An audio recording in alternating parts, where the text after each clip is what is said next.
Hey guys, I'm Lauren Fiorenza Gill, and I can't believe I'm saying this, but welcome to my new podcast, F the Noise. This is a podcast where we filter through the noise around cancer. We talk about the things that nobody tells you or warns you about when you're going through cancer. We ask the questions that feel silly or stupid, and we support each other's journey going through cancer. After being diagnosed with cancer in 2019 myself, I really felt a need for a platform to just have a free, open conversation around the topic of cancer. I really wanted to change the narrative of people not being afraid to speak about it. Like, let's have a cup of tea and talk about it. Let's hold each other's hands and go through it together. Let's share stories and relate to each other and talk about experience that a cancer commonly brings up in each other's lives. So whether you're like myself who have been through cancer, or you're a friend or family or relative of a loved one who has been through it, you are very welcome here, and welcome to F the Noise community. In pure nature of this podcast and the many future episodes to come, we're just going to do what we do best, which is dive right in. So I'm going to have a sip on my matcha, and then I am going to share my story and my journey with cancer and how I knew I had it. So I found out that I had cancer through alcohol. So I'm going to paint the picture for you. It's summer 2018. Lauren is 24 and I'm just living my best life in summer. So I'm drinking wine with my friends at the weekends. I'm like going out. I'm having long, late evenings, just socializing, just living my best life. And I just remember it started around June, July time. And every time I'd have a sip of alcohol, I'd feel that kind of like post-gym pain. You know, when you like kind of really worked your muscles and it's a little bit sore. And I just remember thinking, God, every time I drink alcohol, I feel like that. But at the time I thought, go me, like I've just done a great workout at the gym. And then it kind of got worse and a bit like achier and sore, and I hadn't told anyone, not been to the doctors, because I just kind of shrugged it off and just thought it's just a post-gym pain, even though I wasn't really going to the gym that much. I don't know why I thought that, but it was what it was. So then we fast forward to kind of after summer, and the pain's getting worse, but not just the muscle aches, but I'm getting pins and needles down my right arm, only when I drink alcohol. And I just remember being in this bar one time and having a sip of white wine and just getting like tingling pain around the sides of my neck, down my arm to my fingertips. And I thought, maybe I've trapped a nerve. I think I Googled it and it was like, you can't really do much about it. You got to rest. So I did. And I didn't really drink as well because I kind of was getting this correlation between alcohol and muscle ache. So I thought, maybe I'm allergic to alcohol. So I've just got to cut off. So I just cut down on alcohol. And my really telling sign and my first big symptom of cancer for me was in Christmas in 2018. And I was at my friend's house and she said, hey, do you want a little shot glass of this like really nice Baileys? I said, oh, I've not really been drinking that much because every time I drink alcohol, I keep getting this like pins and needles, like trapped nervy feeling down the right side of my neck and down the right side of my arm to my fingertips. And she was like, oh, like, do you want to try it and just see if it happens now? And I said, well, I've not been drinking alcohol that much and I haven't felt it that much, so I'll have a go. I kid you not, I took the smallest sip of this little shot glass of Baileys, and it's like I had pins and needles down my right arm and then it just went numb and I couldn't feel the tips of my fingertips. And I thought, oh my God, something is not right. And then she's like, that's not right. Like, you need to like go to the doctors and something. And I still didn't go to the doctors at the time. I just kind of thought it was a trapped nerve. And then it was when I was at Christmas at my mum's house, she offered me a glass of Prosecco. I said, I'm not drinking. I keep getting the symptom of like a numb arm every time I drink alcohol. And my mum was like, that's not healthy. Like, you've not told me about this. What's going on? So basically, I just said, look, I get pins and needles down my arm goes numb. I don't know what's going on. I've kind of developed this cough at this point as well. And I thought it was like a common Christmas cold. And my mum's like, in January, as soon as the doctor's open, you're going and you're telling them. So I did. And that was the start of my diagnosis of cancer. I cut out alcohol completely. I went to the doctors and I told them, and they said they've never heard of anything like this before. And so the first thing that they did is make me take a blood test. So I took a blood test and the bloods came back completely abnormal. And the doctor was shocked. And he's like, something is not right. And the first telling sign was my white blood cells were triple above average. And my red blood cells were like really, really low. So it's like my immunity had gone. And my white blood cells, my defending my body, protecting my body, had like skyrocketed. And the doctor at the time was like, this is not normal. So many things are not right. I have to send you to a clinic and we're going to do an X-ray scan. And then from January to about March time, I developed the most horrific cough. And I was coughing up phlegm, excuse for the details, but this is obviously relevant because this is what we do in the podcast. We talk about everything. And I was coughing up phlegm, and I remember being at work and I would just sit down and breathe. And every time I would like breathe in, every time I breathe out, I would cough. And my boss just went, "You've got to go home, Lauren." And I just broke down on him, and he was amazing. I was working at Wilco at the time. And my boss was like, "Lauren, what's going on?" I said, "I'm so scared. Like something's not right with my body and no one knows what's going on. I'm coughing up phlegm. I can't breathe. I feel like my energy at this point as well. This is January time. My energy has dropped. I just feel so exhausted to even walk and get in the car. I can't concentrate at work. This cough is like taking over, and it's a proper deep cough. It's not going with the antibiotics." And he's like, "Lauren, take some time off work, take a break. Totally got your workload, go figure it out." So I did. And so from January to March was just pure diagnosis of what I didn't know was going to end up being cancer, which is crazy now I think about it. I had no idea at the time. I went for the chest x-ray around my chest, completely clear. I went for, I think it was like an ultrasound around my chest or around my tummy or something like that, completely clear. I was put on like 2 different types of antibiotics. They could not shift the cough. And I just remember thinking like, this is one of the most scariest moments ever because I don't know what's going on. And I know my body is telling me something is severely wrong. And multiple blood tests, multiple tests in and out of hospital, like it really consumed my life. And you just got to ride the wave and take each day as it comes. And yeah, it's kind of like, it makes me a bit emotional thinking about it because it's one of those things that you go through and it's just like so unknown, and you don't know that cancer is the thing that lies ahead of you. And I just remember thinking like, I stopped the alcohol and now the symptoms are getting worse. I just remember thinking like, what could this be? And the doctor that I had, bless him, like he had no idea. He'd never seen anything like this. He's like, "I don't know why your cough's still here. I don't know why you're so tired. Like the antibiotics aren't fighting it." And I just remember thinking like, if you don't know an expert, like what am I going to do?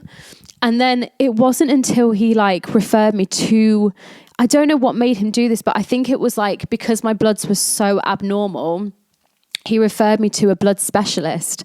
And that's where he basically said, "I don't know what to do and I'm so sorry, but like I'm going to refer you to a blood specialist because your white blood cells are triple above average. Your red blood cells are here, blah, blah, blah."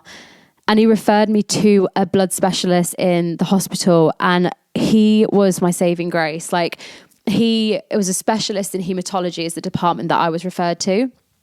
And he was looking at my bloods and he's like, "Have you ever had a CT scan?" And I was like, "No, I've never had a CT scan, but my chest x-ray is clear. My ultrasound was clear." So he goes, "Okay, we've got to do a CT scan. Like that is just a no-brainer with this situation, with your bloods going like this, you're coughing up phlegm, like you've got some infection, so this will pick it up." So I thought, okay, cool, we got this. At this point, in terms of my hospital visits, I'd only been going myself. Like I've been literally driving myself to the hospital appointments because I just thought I'd had like an infection. Little did I know it was going to be cancer. Basically, I drove myself to the hospital for the CT scan results. And I remember sitting in front of him and he kind of changed his tune a little bit. I was here by myself. I was sitting opposite him and I said, "What are the results?" And one thing I will say is I recorded every single appointment on voice note because my dad and my mum were like, "Look, just in case like something's wrong or in case you can't remember, like let's voice note it." Thank God I did that because the rest was a blur. He said, "We have found something and I'm going to turn the screen round and I'm going to show you." And he turned his computer screen round and he says, and I didn't know what I was looking at because I don't know what cancer looks like in your body. And basically he said, "These glowing kind of circles and shapes should not be in your chest and your lung." And I just remember thinking, okay, so is it an infection? Is it phlegm? Is it still not comprehending? I said, "What is that?" Like really, I was really calm, but I just remember thinking, what is this glowing shape that should not be in my chest and my lung? Like, tell me. And he's like, "I don't know what it is right now, but we have to send you for a biopsy immediately." And I was like, okay. I said, "Do you know what it could be? Like, could you tell me like what this could be?" And I just remember him saying like, "I don't know. It could be I don't know if the word is right, but tuberculosis or something." And I remember not even knowing what that was. And I was like, right. It could be Hodgkins lymphoma, which is what I ended up having. But it's hard to tell. And I don't want to give you anything to run with until we've done the biopsy. So that was it. And it went really fast after they found the glowing marks, which ended up being cancer in my body. Had the biopsy the first time, completely failed, could not get a sample. I just remember being in so much pain. And then I think they did, I don't know if it was called keyhole or something. I've got like the scar here. So they went in from here. They took another biopsy. And I was waiting for the results. And then he says, we're also going to send you in for, was another like, this is such a weird story. I can't believe I'm repeating this. And this is actually how it happened, but let's share. I basically found out I had cancer through a mistake. It was not the way that anyone should have been told that they have cancer. It was an error. And I basically was going to have a scan to tell me if these little glowing marks were cancerous or not. So I was really betting on this scan to tell me that I'm absolutely okay, it's not cancerous, alongside waiting for my biopsy. So I'm really hungry. I'm sat in the waiting room. My mum, the angel on this planet, is sat next to me and she's just waiting with me, keeping me calm. I'm exhausted at this point. I've been probbed and probed at. I've had biopsies. And I said, oh, Mum, can you go get me a snack because I'm starving? I'll wait here to see if I'm called in. The angel that she is, she goes and gets me a snack. In that space of, I'd say 10 minutes, literally, I get a phone call from a fertility clinic. And at this point, I don't know if I've got cancer, don't know if I haven't got cancer. I'm waiting for the results of this scan that I'm just about to go into to have. And I get a call from a fertility clinic basically saying, hey, is this Lauren? I said, yeah. Who is this? They're like, oh, we're this fertility clinic. We've got an appointment as a high priority to get you in to freeze your eggs. And I'm sat there going, why do I need to freeze my eggs? She goes, you've got cancer, so you need to freeze your eggs and come in and get this done straight away. And I just remember thinking, oh my God. I said to her, I've not been told I've got cancer. I said to her, I'm literally in the waiting room, funnily enough, waiting for the final scan to tell me I've got cancer or not. And she goes, has no one told you? Oh my God, I'm so sorry. And at that point, I was like, no one's told me. I kid you not, the timing of this following sequence is you couldn't write it. I come off the phone, having just been told I've got cancer. My mum walks through the door with my snacks and they go, Lauren Gill, will you come in for your scan now? You can't write it. And I just literally put the phone down. I said, Mum, I've just been told I've got cancer. And she goes, what? That's impossible. How this is the scan to tell you you've got cancer. I said, biopsy came back. The consultant found out I've got cancer and he called the clinic to basically tell them I've got to freeze my eggs literally in a few days' time. And they're like, Lauren, would you come in now to get the ink in your veins to basically do the final scan? And at that point, it's an hour waiting in that room while the ink goes into your veins. And I just was like, oh my God, Mum. And I don't even know how she felt in that moment. She must have just been like, is this for real? I said, I've got to go in, Mum. I just gave her the biggest squeeze and then I just went in and I remember crying in that room. But honestly, like, I feel like the reason why the sequence happened like that is so I could have that hour in a room by myself with no one around to just sit and like think about what was going to happen next. Like, okay, I've just been told I've got cancer. Okay, I'm freezing eggs at 25 years old. And it's like, okay, this is my life right now. And that was it. And then I had the scan, got told it was Hodgkins lymphoma stage 4, and I had to freeze my eggs. And that is how I found out. And it was very surreal. It was very strange and it was very quick. And it took a lot of being in the moment, trying to bring myself to be present, telling my parents, like telling my dad, I've just been told I've got cancer. Oh my God, how do I tell my dad I've got cancer? And I just remember like picking up the phone and I think I just said like, Dad, I've just been told by the doctor that I've got cancer and it's stage 4. He has told me very clearly that it's Hodgkin's lymphoma, which is treatable. And he then told me that I've got 2 options of chemo treatment. I've got ABVD, which is between, I think it was at the time, 8 to 10 months. And I have this option B, which is what I decided to go with, which is BCOP. And that is an intense 3 months. It's 4 cycles of chemo. So you'd have chemo on a Monday, Tuesday, Wednesday and Friday, I think. And then you come back the following Monday, have about 3 hours, and then you take a 2-week break and you do that 3 to 4 times. But the success rate of that was something like crazy, like 96% success rate. So obviously I went with the really fast option.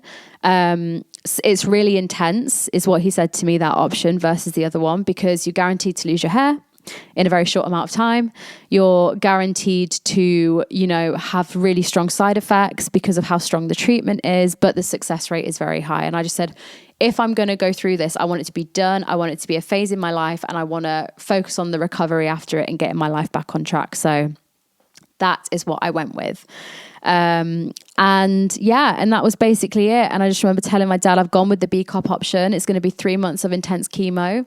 My mum, bless her, gave up a job for me. I had to give up my job. I had to tell my boss as well. And my boss was like, look, this is something that you've got to deal with, and I don't want you to have any distractions at all, because at the time, and I will make a separate episode on work and working with cancer, because that is a topic in itself of do I still continue working if I've got chemo? Can I? I opted out of that, but I will have a separate episode on just work life with cancer, because I did go back to work after I had cancer, and after my chemo had finished, but it's a different story of how you navigate your work life with, the side effects of such a strong chemo. So I'll leave that for another episode. I also met my boyfriend 3 weeks before I was diagnosed with cancer. And that, again, is another episode in itself. We can talk about that. As you can imagine, there is so much more to talk about with cancer. I will continue sharing my journey just in case anyone else is going through this experience of diagnosis. I want to hear from you guys as well. I want to build a cancer community that is super open, dives right in, asks all the questions, let's get into the depths of it and F the noise around it. Let's leave all these brochures, which we'll talk about in the next episode, that just get thrown to you. Let's actually get the information that is going to help other people. I just want to say thank you to anyone who has listened this far. I want to welcome you all. And you are so in a safe space right now where we can talk about it openly. I want to connect with you all as well. You can go follow my personal page, Lauren Fiorenza Gill. And also, please be sure to subscribe to this podcast. Follow the Instagram page, _, and ask me questions, send me DMs, talk about it. Let's ask the questions that feel stupid and let's answer them together, and let's help support each other on this crazy journey that is the world of cancer. I love you all. And I will see you in the next episode. Much love.